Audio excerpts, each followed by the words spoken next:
What's going on, everyone? It's Ben from YGO from Zero, back with another treasure format video. And in this video, we're going to actually be covering one of my favorite decks in the format, which is Mill. So, this might not be everyone's favorite deck in the format. It is somewhat degenerate. But I've worked a long time trying to get this deck to work both in MRL format and in this format as well. And I think that the list I've come to is pretty sick.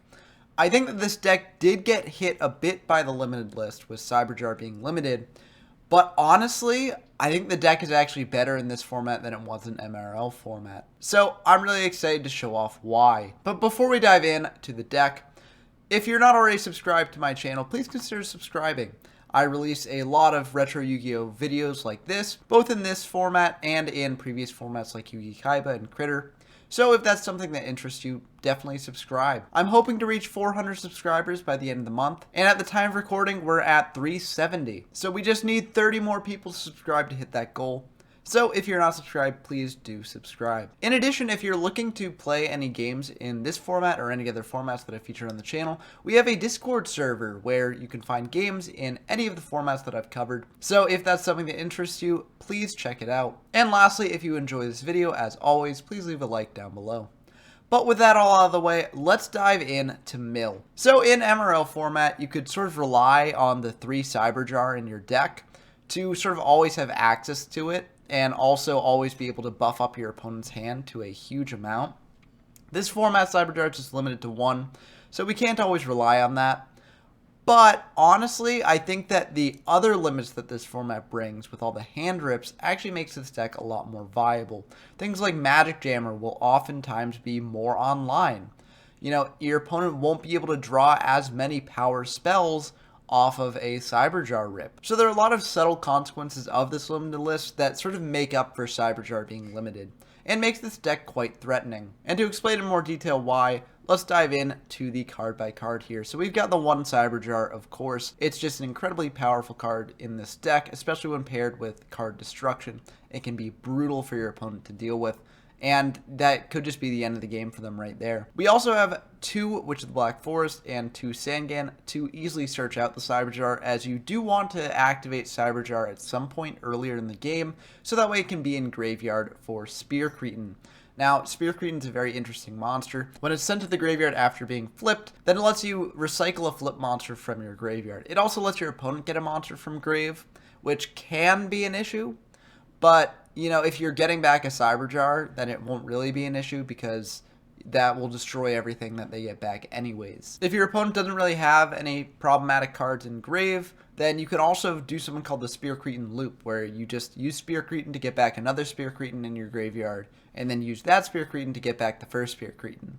And that can be really devastating for your opponent if they don't have a way to deal with that. Now, unfortunately, there are ways to deal with this, like side deck options like Tribute to the Doomed to deal with it on field, or even Soul Release to deal with it when it's in the graveyard. But, first game, this is very devastating to deal with, and even if your opponent is prepared for the Spear Cretin game too, it can still be tough for them to maneuver around. For our other flip monsters, we have a newcomer to the deck, Hero's Shadow Scout. This was another card released in Magic Ruler that I think is actually really good, and maybe it's something that I should consider putting in my MRL format build of this deck. But basically, Hero's Shadow Scout is a monster that lets your opponent draw 3 cards, which can be bad, sure, but any spell cards that they draw are sent to the graveyard. And given that spell cards are really the most powerful card in this format, especially for this deck, as this deck doesn't really care about trap cards, this could be just really, really devastating, and can pair similarly well with card destruction to Cyberjar. We also have 3 Magician of Faith to recycle our card destructions, which can be very, very good. And lastly, we have 3 Man-Eater Bug as another form of removal, which can be very, very important. For the spells, we have 2 card destruction. This is one of the backbones of our deck. Very, very powerful when paired with things like Cyberjar and Hero's Shadow Scout. We also have 2 hand rips, Confiscation and Forceful Sentry. Now, this does sort of set us back a little bit because, they'll have 1 less card in hand for card destruction. And in the case of Forceful Sentry, it'll add 1 card to their deck. But whatever it sets us back is more than made up for in knowing what our opponent has in hand, so that's knowing how to play around it, and also being able to take away very problematic cards like Heavy Storm, for instance, or things like Raigeki or Darkhole. So these cards, while maybe not the most intuitive choices for the deck, I think are actually very important and very powerful in the deck. Although you could definitely try swapping them out if you want to try out the deck for yourself. We of course also have 2 Swords of Revealing Light, as we are a stall deck, so this can be very handy in that regard. We have 1 Raigeki, 1 Darkhole to clear away our opponent's entire board, 1 Pot of Greed to draw deeper into our combo pieces, very important. 3 Giant Trunade as our spell and trap removal of choice. Now, this isn't really here to act as spell and trap removal. It's more here to just bounce back your opponent's back row into their hand, so that way you can get off a major card destruction push. But it can be used for that purpose if you need it, and also can also have other synergies with other cards in the deck, like being able to recycle Swords of Revealing Light back to hand when it's at 2 turns, for instance. And lastly, we have 1 Painful Choice. Painful Choice, I think, is very good in a combo deck like this, in order to get whatever combo pieces you need to hand, and also set up the grave for things like Spear Cretin and Magician of Faith. So even though I've been a bit sort of down on Painful Choice in the past, I do think it's a very good inclusion in this deck. And lastly, for the traps, we have 3 Magic Jammer, 3 Solemn Judgment as our counter traps. These are very important at preventing our opponent from disrupting our major mill plays. We also have 1 Mirror Force, as it's a crazy card if you're able to pull it off, and 3 Waboku, as we do just want to mainly just stay alive, and Wabokus will help us do this. For the side deck, I'm not quite sold on the side deck yet, but it does have a couple different options here if you want to go into them. We have 3 Cocoon of Evolution, which is the 2k defender with the lowest amount of attack in this format. We have 3 Mask of Darkness in case our opponent is on a bit more of a counter trap strategy. This can be good to sort of recycle our own counter traps. We have 3 Bistro Butcher if we want to get a bit more aggressive and do Bistro Mill. I think Bistro Mill is pretty bad in this format, but it's here if you want to do it. We have 3 Gravekeeper's Servant to potentially bring in if our opponent's playing a deck with a lot of recruiters or smaller monsters. This can be good at making them mill for each of those. And we have 3 Messenger of Peace if our opponent's playing a deck with a lot of bigger monsters. This can be good at stymieing their Jiraigumos and the like. But now that we've done the card by card, let's dive into some games. Okay, we've got a game against Aratos, who has been featured on this channel many times. Great duelist, always a pleasure to have them on. And we are going to win the rock, paper, scissors. So it looks like we are going to go first here. And you do want to go first in this deck, I think. You know, you might think, oh, well, if you let the opponent go first, then they draw an extra card into their deck. But I think you want the first turn setup, especially when you get hands like this with 3 counter traps, which can be very good at stopping whatever they want to do. This is a bit of an interesting one. I think we honestly just want to set the Sangan and set some counter traps. And it looks like that is indeed what we're doing. We still have 2 cards in hand in case we want to use Magic Jammer. And worst case scenario, we can always Solemn, although Solemning this early in the game isn't necessarily what you want to do. But I think this is better than keeping them in the hand to be decimated by hand rips, so they're going to start with a Heavy Storm, and we're just going to Magic Jammer that right away, discarding the Maneater Bug. They're going to bring out a Mechanical Chaser and try attacking into our set. That is perfectly fine by us. It's a Sangan, so we get a search here. We're just going to grab Cyberjar, you know, get it in hand early, so that way we can recycle with Spear Cretin later. And, oh, they've got a Comfy. Can we afford that to go through? I don't think we actually, oh, I guess we do. They're going to discard the Cyberjar, and we just got to hope that we draw a Spear Cretin. If we don't, we do have the swords to stall for a bit. Oh, we just draw it. So, we don't even need the swords. We'll just keep it in hand. And they're going to attack into our set. It's a Spear Cretin, so we're going to grab back that Cyberjar. As a note, we could have potentially drawn back, like the Sangan or the Maneater Bug, as they don't really have any monsters in Grave, and both of those are pretty decent on this field. But I think it's better to get the Cyberjar so that way we can get digging into our deck and also depleting their deck of resources as well. They're just going to set 1 pass back to us. We draw a Magic Jammer, which is very good here. We're going to flip up the Cyberjar, pop the entire field, and each of us will go 5 cards deeper into our deck. All we get is a Sangan, all they get is a Witch. Honestly, that's pretty fine by us. Ooh, they've got some powerful spells, though. Reborn, Darkhole, Delinquent Duo, and a Fissure, which doesn't really factor in against our deck, but it's still a card, I guess. But Duo, Darkhole, and Reborn are all pretty bad. I mean, we've got some good ones as well. We've got Raigeki, Trunade, and Mirror Force, but I like the looks of their cards a bit better. So we are going to both probably set our monsters. Yep, that is indeed what we're going to do. And we'll just add the remaining cards to hand. So since they do have the duo, I think it's likely wise to set a lot of our hand here. Oh, they do get the Sanyan effect as well that they had on field. That's perfectly fine. We've got Raigeki, so it's not that big of a deal for us. They're going to grab a Man-Eater Bug, and that's perfectly fine by us. We are just going to set the Magic Jammer, set the Raigeki, pass back to them. This way we can always, Magic Jammer if they've got a really powerful card, but they're going to flip up the Witch and just attack into our Sangan. And that's fine. We're going to grab a Spear Cretin to hopefully get back a Cyber Jar later. This makes a duo a bit more risky, but I think we might have to take the risk. We do have 5 cards in hand, so they're not too likely to hit out what we want them to. I don't know. We'll just let that go through. And they hit Mirror Force, which is a decent pick, but honestly, it's one of the better cards they could have hit out of our hand.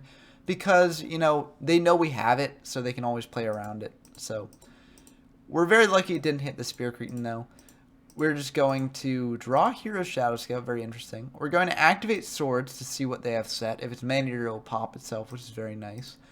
But it's a Magician of Faith, which makes this a bit interesting, because they'll grab back the Heavy, which makes it a bit tough. We have to devote one of our counter traps to that, I think. We'll just set the Spear Cretin and hope that they don't have a way to deal with this. They're going to Mystical Space Typhoon, target our Solemn Judgment. Kind of unfortunate that we lost one of our counter traps, but luckily we still have 2 more. They're going to Heavy. We're going to Magic Jammer, discarding the Hero's Shadow Scout here, which I think makes sense. We want the Trinade to recycle the swords if we need them. And they're just going to set another pass back to us. We draw Confiscation, which is actually pretty good here. We'll flip up the Spear Cretin and attack into their set, hoping it's a Man-Eater Bug that we can then, get back a Cyber Jar with. Unfortunately for us, it's another Magician of Faith, so they'll grab back a Heavy Storm. Luckily for us, we do have the Confiscation here, so we will be able to snipe that Heavy Storm out of the hand. And we look at their hand, and they've got a pretty good one. They've got Tomato, Bug. The Fisher isn't really doing anything for them, but we also know that they have the Reborn and Dark Hole here as well. So pretty good hand. We do have to take the Heavy, though, as that is the most threatening card for us right now. So we will snipe the Heavy. And we'll just pass back to them. They're going to think about this. They're going to Mystical Space Typhoon our Swords of the Light. Makes sense. That way we can't recycle it with the Trinade. And they're going to switch the Witch to attack into our Spear Cretin. We are going to get back the Cyber Jar here. And they're going to get back a Sangan. Looks like they're going to probably try Dark Holing here. And it looks like they will do that. We will activate Cyber Jar, not Cyber Jar, Solemn Judgment in response, just to keep our Cyber Jar on field here. And we are going to draw a Magic Jammer, so that's very nice. It's always good when you keep drawing into these counter traps to have ways to stop your opponents, ways to stop your combos. We're going to flip up Cyber Jar, pop everything, and they're going to get a bunch of traps that won't really do anything against us here. And Mystic Tomato and Mass Sorcerer, which are decent monsters, but maybe not against our deck. We draw Pot, Dark Hole, and a bunch of great monsters here, so we're feeling very good about this. We'll just set all our monsters. We don't really have a rhyme or reason to the order in which we set them. We're just going to set them randomly, so that way our opponent can't really metagame us here. But they're going to add all of their cards to hand. We're going to bring out ours. And now we're going to add the Pot of Greed and Dark Hole to hand as well. We might as well activate the Pot of Greed here, see what we get. If we do get a card destruction, that is really good. So we will try and draw that card destruction. We do draw it, which is incredibly good. We're going to set 3, because these are all very good cards, and also we'll still have a card in hand to discard off Magic Jammer after we card destruction. And then we will indeed card destruction. So, they could potentially draw into better cards here. But, we just had to go for it. That was a major card destruction push there, dropping them down to 8 cards in deck. And, the heroes will enable them to drop down to 5 cards in deck. We've got Magician of Faith to get back card destruction to drop them down even further. we're just feeling very good here. We may be forced to discard the Magician of Faith for the Magic Jammer, though. So that is a consideration. But they're just going to Change of Heart a Hero's Shadow Scout. And honestly, we're fine with that. That is probably the best card that they could Change of Heart on this board. Maybe Witch would be slightly better. But honestly, we never complain if they Change of Heart a Hero's Shadow Scout, as we care a lot less about going 3 cards deeper into our deck than they do. And also, you know, if we do lose some powerful spells, that's bad. But oftentimes we are drawing cards that we want to actually see off the heroes if they do decide to flip it up. And they will indeed. So we do lose a card destruction, which admittedly is a big play that we would have liked to have had next turn. But we do gain Spear Cretin and Solemn Judgment, both of which are incredibly, incredibly good. They are going to Forceful Sentry, and honestly, we'll just let that happen. We've got Magic Jammer save for a bigger play than that. And they are just going to flip up the Mass Sorcerer and activate Heavy. We will Magic Jammer that. And we're going to actually discard Spear Cretin here, I think, because if our Witch dies, we can always get like a Magician of Faith or something, which could be pretty good. But they're just going to attack into Maneater Bug. We're going to clear the Mass Sorcerer there. And they're just going to set a bunch and pass back to us. Makes sense, you know, they want to play around a card destruction play. We're just going to Dark Hole the board away, though. So we will be able to search a Magician of Faith here. And I think this should probably wrap things up soon. We're going to set Hero's Shadow Scale, which is interesting. I don't think we needed to do this, as we know that their Change of Heart is in Grave. I guess maybe we're playing against, like, Raigeki or something, but I don't know. I think this was a mistake. I think we should have just honestly set the Magician of Faith. They're going to Pot of Greed, and that's fine by us. Draw themselves 2 deeper into the deck. They're going to bring out a Witch of the Black Forest and attack into Heroes. And I guess this was a good reason to set Heroes. Now they're down to 1 turn. And, you know, they discard the Mystical Space Typhoon there. They get a Mystic Tomato and a Mechanical Chaser, both of which are pretty good at applying aggressive pressure. But honestly, I'm not too concerned. We're just going to True Nade away the board here, so that way if they do have a counter trap, they can't actually do anything about it. And we're just going to Raigeki away the Witch. We know that they have a Reborn in Grave, and it looks like they don't have any targets in deck. So we can just Solemn Judgment whatever they normal summon next turn. We probably don't need to, but we could. They're going to bring out Mechanical Chaser. And actually, we don't do it. I think that we should, because there's no risk to Solemning here. They're going to try Raigeki. We are going to Solemn that, and that will just be the end of the game. So I hope that showed how powerful Mill can be, even if Cyberjar is limited to 1 copy. You know, we were able to easily search it out with a Recruiter, and then we were able to just recycle it multiple times with Spear Cretins. So, you know, even though it's down to 1, it can still be very powerful. And hopefully that also showed you hand rip haters how good Confiscation can be in this deck, even though it may not seem that way at first. Being able to snipe that Heavy Storm was very important, I think, and so I'm glad I had Confiscation in the deck there. But moving into Game 2, I do think we maybe side some Mask of Darknesses to recycle our counter traps because they were so strong in Game 1. But I honestly forget, so we'll have to find out here. We set 2, or they set 2, not we. And we've got a couple options here. We're just going to set a Witch of the Black Forest, set a Magic Jammer, pass back to them. They've got a Mystical Space Typhoon for the Magic Jammer, and they will just get aggressive here. So they'll attack into the Witch. We're going to grab the Cyberjar, get it into rotation early, and they're going to attack in with the Witch there. Main 2, they're just going to set 1, pass back to us. We draw a Sword, which is pretty good. We're just going to set a Maneater Bug, set the Swords, pass back to them. They're going to set 4, switch the Witch to defense, and pass back to us. This would have been really good if we actually had the Cyberjar set here, but unfortunately we didn't. We're going to set a Hero's Shadow Scout, pass back to them. We're playing very conservatively with this Cyberjar. I'm not sure we necessarily needed to. If we had set it the previous turn, then we would have had a great turn here, but unfortunately we didn't do that. They're going to attack into the Bug. We're going to pop the Witch. They're going to get back a Maneater Bug there. They're going to set what is most likely the Bug and pass back to us. We're going to True Nade the board away. Are we doing a card destruction push now? I mean, I guess that can work because we will be Hero Shadow Scouting them. So they'll draw 2 additional cards here. But I don't know. It might have been better to save the card destruction for our Cyber Jar. I don't know. This is a bit iffy for me. Yeah, because now we don't have access to another activation of it because we have to discard our Magician of Faith here. I think that was a big misplay on my part. So we'll see if it comes back to bite us later on. We're going to activate Sword, set a Solemn, pass back to them. And they're going to try Raigeki, and we are going to Solemn that. They're going to Tribute to the Doomed, though, so they do have a way to clear the Cyber Jar.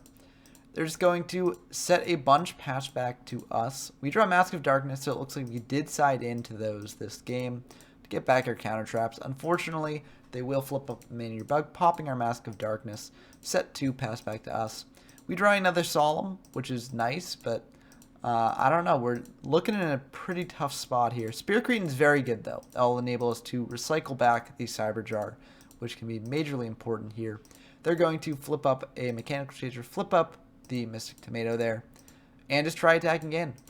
You know, we're going to check what they've got in Grave, and we see that they do have a Maneater Bug, so that means that we do have to get back the Cyber Jar, as the Spirit Cretin loop won't quite work here.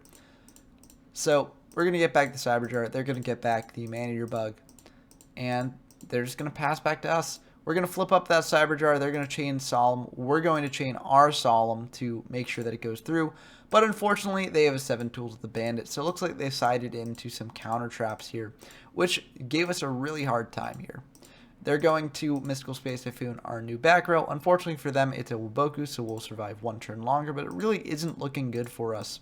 We just draw a Solemn, pass back to them, and, you know, they're going to attack in for everything. We do have another Wuboku, so we're still alive for one more turn, but it's not looking good. We do draw Raigeki, which is very nice. We'll be able to clear their entire field, but one Solemn against whatever they have is a bit rough.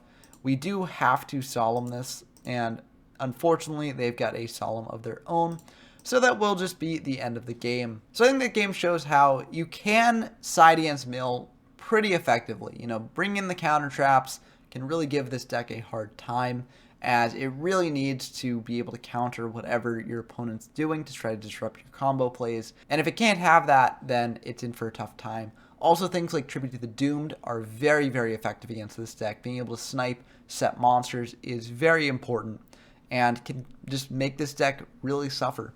So it is very easily sideable, but we did win game 1. So going into game 3, I think it's anyone's game, and we will be going first this game. We drop Painful Choice right away. Very interesting. We're actually not going to use it yet, because in general I like to save Painful Choice for when we need it for a certain situation. And right now I don't think we do need it for anything, so they're just going to Mystical Space Typhoon or Solemn Judgment, which is unfortunate, but it is what it is. They're going to Change of Heart our set, and luckily for us, it is a Hero Shadow Scout, so we will be able to draw 3 here. We do lose the swords, but we do get Cyber Jar and Solemn, which is very nice. And now we don't really have to worry about Change of Heart as much, although they probably do have a Magician of Faith to get it back. They're just going to attack in for 650, and that's fine by us. They're going to set one, set another, set another, set another, and pass back to us. So they've got no cards in hand. So, you know, card destructing this will be a bit tough. We're going to Pot of Greed to draw 2, summon out a Witch, and we figured that they likely do have a Magician of Faith set here. And unfortunately they do, so they will be able to get back that Change of Heart. But, you know, we don't really have any good cards to Change of Heart right now, so we're feeling fine about that. We'll attack in for 650. You know, just get a bit of damage in. You always want to get in damage when you can and when it's not too much risk for you, because, you know, you can potentially win the game through damage, even though it's a lot harder with Mill than with other decks. They're just going to set 2 and pass, so it looks like they don't have any monsters, so I think we can just keep getting the offensive pressure going. We're going to summon out a Sangan, attack in. If they've got a Mirror Force, it's kind of rough, but we do get 2 searches here. Unfortunately, they do have a Mirror Force. So we get 2 searches. We will unfortunately have to discard at the end of the turn here. So we are going to get a Sphere Cretin because we'll be able to facilitate that graveyard setup. We're going to set heroes, as that's a bit less good on this board. They're going to set another pass back to us, and I think we can just bring out a Recruiter and keep attacking here. We're going to bring out the Witch and attack in again, and I'll drop them down another 11. We're going to set the Mirror Force, pass back to them. Unfortunately, they do snipe the Mirror Force, so nothing we can really do about that. They're going to bring out a Mystic Tomato, which is very rough, as we would have liked to have Mirror Forced this, but unfortunately, we'll just take 300, add another Hero Shadow Scout to hand, and they'll pass back to us. We draw a Magic Jammer, and we're just going to set a Bug because we don't really want to give them any more resources here. We could have set like Hero Shadow Scout or Cyberjar, but given that they don't have any monsters, and we've got a ton of monsters, we can just press the offensive while we've got it. So they're just going to attack into our set. It is Bug, so we'll be able to pop the tomato. It looks like they don't have anything more to commit to board, which is very nice. We're going to summon out Sandgate, attack in for 1,000. Just pass back to them. They're going to pass back to us. We're feeling very good about this. We're going to attack in again for another 1,000. And we're just going to set the Hero Shadow Scout, set another pass back to them. Maybe this was a bit of a mistake because they could get value off of this. But they're going to Change of Heart it, so this means that we'll be getting value off of it, potentially. They're going to try Heavying, and we're going to Magic Jammer that, discarding a Spear Cretin, because we can always get back another Spear Cretin with a Sandgan. They're going to activate 7 tools, and, you know, we could Solemn this. It is very much an option, but honestly, we're not too attached to our sets here. I mean, Wabohu would have been nice to keep, but I don't know. I think we can lose the Solemn and the Painful, as we've already got pretty good setup. Painful would have been nice to send a card destruction, but honestly, it looks like we might be winning through damage instead. So, you know, I'm just going to let this go through. And I'm very glad we do, because they've got a Solemn of their own, which would have been very unfortunate for us. They're going to summon out Mechanical Chaser, attack over the Sandgate here. We're going to grab a Spear Cretin that we discarded with the Magic Jammer. And they're just going to pass our Hero Shadow Scout back to us. Card destruction is pretty good, so we will actually flip up the heroes. They'll grab 2 to hand here. And we're just going to set the Cyberjar, pass back to them. The Maneater and Cannon Soldier don't really do much on this board. They are just going to attack into the heroes. Quite unfortunate. Main 2, they're just going to set 2, pass back to us.